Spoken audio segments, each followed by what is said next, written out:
Most Aurora sellers don't lose money because the market is bad. They lose money because they don't realize the small details buyers notice before they ever decide what your home is worth.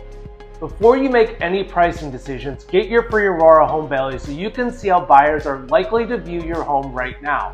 One of the quietest influences on your sale price is overall condition.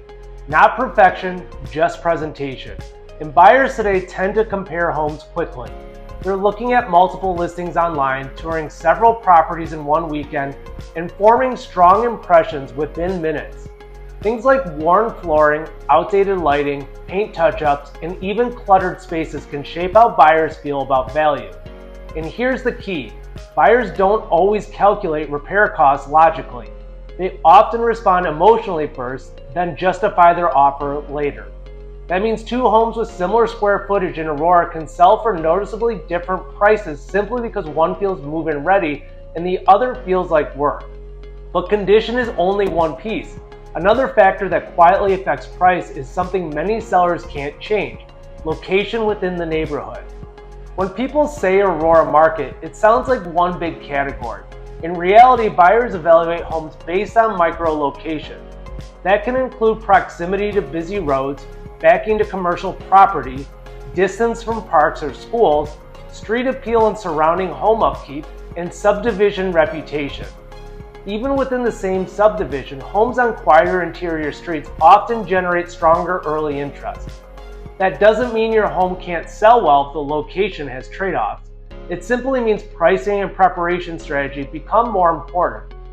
Understanding how buyers will perceive the exact positioning of your property helps you avoid unrealistic expectations. If you want a deeper breakdown of what tends to cause homes to sit longer in Aurora, I cover that step by step in my video on what homes sit in Aurora and why early momentum matters. And again, before you try to guess how these factors affect your situation, check your home value so you can plan with clearer numbers instead of assumptions. Now let's talk about a factor sellers often overlook because they've grown used to their home over time. Buyers don't just evaluate square footage, they evaluate how the home lives. Open sightlines, natural light, and functional room placement tend to create stronger perceived value. On the other hand, things like chopped up floor plans, awkward traffic flow, small primary suites, limited storage, and converted or multi-purpose spaces can create hesitation, even when total square footage looks competitive on paper. What's important to understand is this: layout doesn't always reduce value dramatically, but it can influence how fast buyers feel confident making an offer. And speed of decision often connects directly to negotiation leverage. And there's one more influence that ties all these together, and it's often the most powerful. Condition, micro-location, and layout all feed into one bigger force: buyer perception. And when a home launches on the market, buyers form a story about it. They ask themselves, does this feel easy? Does this feel like a smart move? Will I have to compete for it? If the overall perception is positive, buyers tend to act faster and negotiate less aggressively. If the perception is uncertain, they slow down, compare more options, and often test the seller's flexibility. This is why two homes with similar features can experience very different pricing outcomes.